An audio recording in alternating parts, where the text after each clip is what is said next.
Have you ever wondered why certain people are irresistibly drawn to you? Is it your personality, your looks, or something more mysterious beneath the surface? The truth may surprise you. According to Carl Jung, one of the most influential psychologists of the 20th century, love isn't random.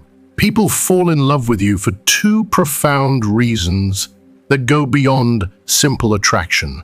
These reasons are deeply rooted in the human psyche, and understanding them could change the way you view love forever. In this video, we'll explore Jung's groundbreaking ideas about love and projection, as well as his concepts of the anima and animus, which explain why you might feel magnetically pulled towards someone not for who they seem to be, but for what they represent in your inner world. By the end of this video, you'll gain a deeper understanding of how unconscious forces shape romantic attraction and why those sudden, intense connections are rarely what they appear to be. You'll discover why love is not just a feeling, but a powerful tool for transformation, how projections affect your relationships, and how you can avoid the common pitfalls that cause relationships to crumble. Stick around to unlock these profound insights. Your understanding of love and human connection will never be the same. If you haven't subscribed to our channel yet, please click the subscribe button and ring the notification bell to stay updated on all our latest content. Love often feels like something magical, a spark that erupts without warning, leaving us breathless and captivated. But what if I told you that what we think of as spontaneous attraction is anything but random? Beneath the surface of what we feel lies something much deeper, a powerful force rooted in our unconscious, shaping our desires and emotions in ways we often can't comprehend. Today, I want to take you on a profound journey into the hidden forces that shape romantic attraction and unveil two key reasons why someone truly falls in love with you, reasons that go far beyond the physical or superficial and tap into the deepest parts of our psyche. Before we dive into this fascinating subject, I'd like to invite you to subscribe to the Mental Dose channel and join our Telegram community.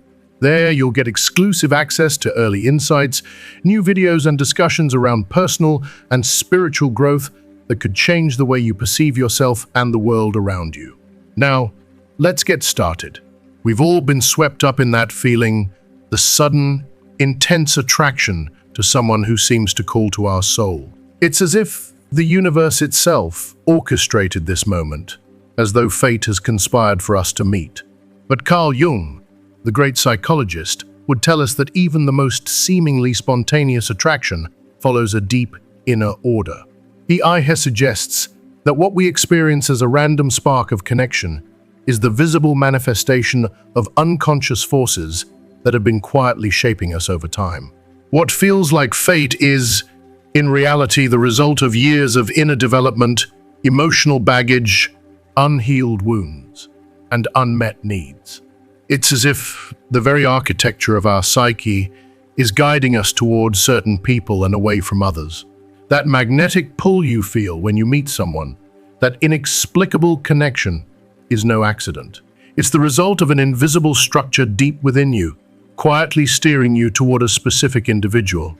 And this, dear friends, is where Jung's concept of projection becomes crucial.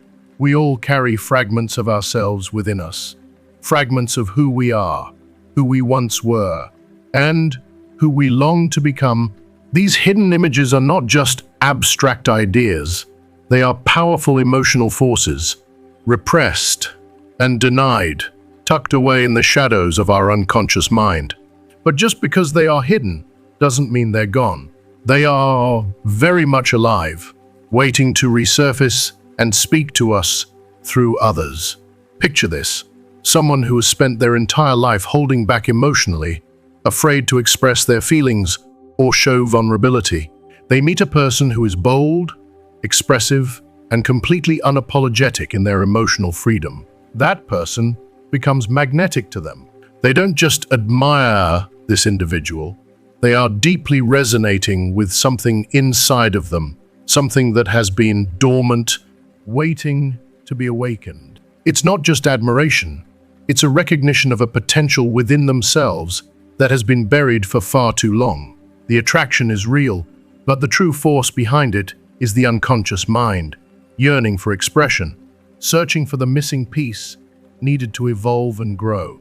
Now, let's flip that around. Someone may fall in love with you, not because of your visible traits, but because, on a much deeper level, you represent something they are missing. You might embody a quality, a trait, or an emotional tone that they've been subconsciously craving. In essence, you become a living symbol of something they have yet to develop in themselves. And that's where true love begins. It's not just about surface-level attraction, it's about deep, unconscious needs being mirrored in another person. Reason number one for why someone falls in love with you: you represent something they lack. This isn't just about opposites attracting, it's about opposites revealing the missing pieces of who we are. For example, a rational person may find themselves drawn to someone who is deeply emotional and spontaneous. An introvert might fall for an extrovert, while someone who thrives on structure may be captivated by someone wild and unpredictable. These attractions are not simply random. They reflect a deeper need within that person, a need for balance, growth, and wholeness. And this is crucial: if that person doesn't recognize that what they admire in you is something they can also cultivate within themselves, the relationship may become dangerously dependent. They might cling to you, not out of love, but out of an unconscious need for what you represent. And when that need shifts, or when reality disrupts their idealized image of you, the attraction can quickly fade. This is the danger of projection. It creates an illusion of connection that, while intense, often cannot withstand the truth of reality. When the illusion cracks, when the fantasy falls away, the love built on it may crumble. But Jung didn't stop at just projection. He went even deeper with his theory of the anima and animus, two archetypal figures that represent the opposite gender within each of us. For Jung, every man carries within him an unconscious image of the feminine, known as the anima, while every woman carries an unconscious image of the masculine, known as the animus. These archetypes aren't based on random desires or cultural expectations. They are deeply embedded in our psyche, shaped by our earliest relationships, especially with our parents, and by the collective symbols of masculinity and femininity ingrained in our culture. If you are still watching this video and find these lessons helpful, please comment number 1 below to let me know that you are still watching this video with me. As we go through life, these archetypes become emotionally charged blueprints, guiding our desires, behaviors, and relationships. We may not be consciously aware of them, but they are always there, shaping how we perceive the world and the people in it. One day, we may meet someone who embodies these archetypes so perfectly that the attraction feels inevitable, overwhelming, and deeply familiar. It's as if we've known this person forever, even if we've just met. It can feel like destiny, like soul recognition, or like an ancient memory being awakened within us. But, as Jung would remind us, this isn't fate. It's not the universe bringing us our soulmate. What's happening is that our psyche is seeing its internal design reflected in someone else. And that, my friends, is both beautiful and terrifying. It's beautiful because it shows us that love is not just a random occurrence. It's part of a larger, intricate design. But it's terrifying because it means we have to confront parts of ourselves that we may not yet be ready to face. Love, as we understand it, is far more profound than we often realize. It's not just about finding someone who fits our ideal. It's about encountering someone who mirrors the deepest, often hidden parts of ourselves, pushing us to evolve, grow, and ultimately become whole. This journey is both the most challenging and the most rewarding experience we will ever embark on. Reason 2. You awaken a powerful unconscious image that someone has carried within them for years. It's not just your looks, your behavior, or anything external that draws them to you. It's the very essence of who you are that resonates with something deeply buried inside of them.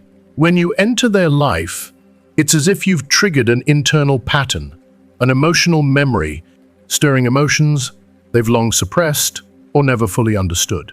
That's why the connection can feel so immediate so intense, and so completely irrational. It's not you they are falling in love with.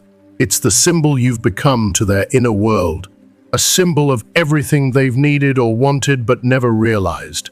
But, my friends, here's where the problem lies. When someone falls in love with the image they've projected onto you, they are not truly seeing you for who you are. They're seeing a fantasy, an idealized version of what they need, a sacred idea they've carried for so long. They might not even know it, but they are projecting their inner story onto you. You become the screen on which this deeply ingrained psychological construction plays out. It's almost like you are the actor in a movie that was written long before you even appeared in their life. The moment you begin to reveal your true self, your flaws, your contradictions, your very human nature, the fantasy shatters. And that's when the real trouble begins. What once felt like divine perfection now feels confusing and overwhelming. What once seemed flawless becomes a tangled mess of emotions, contradictions, and unmet expectations. Disappointment sets in, conflicts arise, and slowly, the beautiful illusion starts to collapse under the weight of truth. Because no human being, no matter how extraordinary, can live up to a fantasy forever. And this, my friends, is why so many passionate relationships begin with so much euphoria, only to end in chaos. They were never built on mutual understanding. No, they were based on the unconscious projection of archetypes, a script that the psyche has been trying to act out in the real world. But let me be brutally honest here. No human can ever live up to the high, unrealistic expectations of an archetype forever. The truth will always come out, and when it does, the fantasy will crumble. Before we continue, I want to take a moment to thank you for being here. If you're finding this video insightful and resonating with you, I ask that you share it with someone who might benefit from these ideas. And if you feel moved to support the Mental Dose channel and the work we're doing, consider leaving a donation by clicking the thanks button below. Your support means the world to us. It's what keeps this channel going, allowing us to continue sharing these important messages. Now, let's dive back in. Even though projection often brings pain and confusion, Carl Jung did not see it as failure, as many of us might. He saw it as an essential part of our growth, a vital step in our journey toward wholeness. Love, in his eyes, was not just some fleeting emotional experience. No, it was a tool of transformation, a catalyst for change. Every person we fall in love with serves as a mirror, and what we see reflected at us is not necessarily the person standing before us, but something deep within ourselves. Some people reflect the potential we've yet to recognize within, the greatness we've been too afraid to tap into. Others oppose our deepest fears, our insecurities, our shadows, those parts of us we'd rather ignore. Some awaken our creativity, our desire to grow. Others try to bring to the surface the things we've refused to face. But here's the most profound part of it all. All of these individuals, no matter how different or painful they may seem, are serving the same psychological purpose. They are speeding up our journey of individuation, our journey of becoming whole. So, when someone falls in love with you, they may believe they are seeing something magical, something ethereal in you. And in a way, they are. But the magic isn't really in you. It's in what you awaken inside them. You become more than just a person in their eyes. You are a symbol, a turning point, a catalyst for deep psychological change. And the same applies to you too. The people you fall in love with, especially those who shake you to your core, those who change you, break your heart, are not some random occurrence. No, they are significant. They carry meaning. They come into your life as catalysts for your inner evolution. Some people enter our lives to awaken what's been dormant inside us for far too long. Some are here to teach us the lessons we've been too stubborn to learn. Others come simply to reflect to us our image, whether it's distorted or clear, depending on how ready we are to truly look. Love is far more than just an emotional journey. It is the journey of becoming who we are meant to be, of awakening parts of ourselves that we never even knew existed. And in that sense, everyone we meet, everyone we fall for, holds a piece of our story, our transformation within them. Not all of the relationships we experience are meant to last forever. Some are meant to disrupt, to challenge, and to break us free from the patterns we've been repeating for far too long. These encounters, these seemingly chance meetings, are not accidents. Jung referred to them as synchronistic events, moments in life that aren't logically connected, yet carry profound meaning. When someone crosses your path at the exact moment when you need them most, when they stir emotions so powerful that they feel like they've been etched into your soul, it may not just be a coincidence. Your unconscious and theirs were ready for that moment, and the encounter itself was a sign that change, deep, transformative change, had already begun to unfold. And even when these relationships hurt, when they leave scars we wish we could erase, they are not mistakes. Especially the ones that leave us bruised and broken are the very ones that serve the most significant purpose. We often think that love should be perfect, that it should be easy, comforting, and full of harmonious connections. But the truth is, many of our most profound relationships are not about comfort. They are about evolution.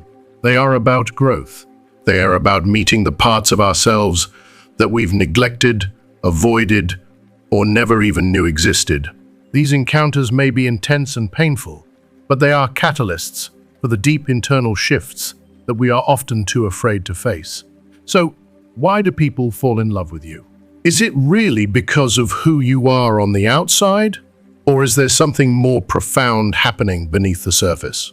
Perhaps it's because you reflect something they desperately need, something they've been searching for, sometimes unconsciously, for years.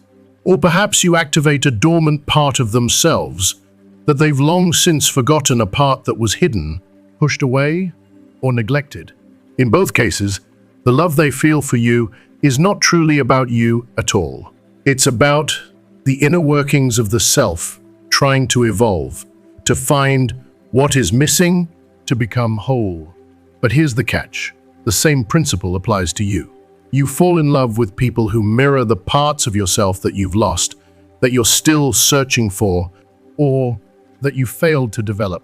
These people, knowingly or unknowingly, carry within them the key to unlocking the next chapter of your growth. They are not just people in your life, they are mirrors, reflections of your evolution, your own deepening understanding of who you are and what you still need to learn. If you are still watching this video and find these lessons helpful, please comment number 2 below to let me know that you are still watching this video with me. But what happens if we don't recognize these patterns? What if we keep falling into the same toxic relationships, chasing after the same fleeting fantasies, and repeating the same old mistakes? We might believe with all our hearts that we're unlucky in love, that the universe is conspiring against us. But in reality, it's not about luck at all. It's about the unconscious trying to teach us lessons we're not yet ready to learn. We are continuously drawn to the same situations, the same kinds of people, because we have not yet learned to see what is within ourselves, what we need to address. We may be stuck, repeating the same cycles, but those cycles are only opportunities in disguise, opportunities to grow, to face our deepest fears, to evolve. This is where Jung's wisdom comes into play. The answer is awareness. Once you understand your projections, once you see the inner figures that are shaping your desires and choices, you begin to break free from the need to find someone to complete you. You stop searching for external validation, for someone to fill the void within you. Instead, you begin the sacred work of becoming whole within yourself. You become the source of your love, the foundation of your peace, and from that place, love transforms. It is no longer based on fantasy or fear. It becomes real, grounded, and free. In the end, The deepest love, the love that transcends all of our insecurities and unmet needs, is not about finding the perfect person. It's about discovering and awakening the parts of ourselves that have been waiting to be seen. You don't just fall in love with someone else. You fall in love with the version of yourself they help you uncover. They are the catalysts, the mirrors, the ones who show you the truths about yourself that you never could have seen on your own. It is through them that you come face to face with the person you are meant to become. As we wrap up today's deep dive into the powerful forces behind romantic attraction and the transformative nature of love, I want to ask you, what have you learned so far? What new insights or perspectives have resonated with you? Take a moment to reflect on one thing that stood out, something you feel ready to bring into your life, and share it with us in the comments below. Your thoughts and experiences matter, and we'd love to hear how these ideas are shifting your understanding of love and relationships. If you enjoyed this video and found value in it, please leave your comment below, and don't forget to like, share, and subscribe to our YouTube channel for more insights like this. Your support means the world to us, and together, we'll continue to explore the deeper, more meaningful aspects of life. Thank you for being here, and we look forward to hearing from you in the comments.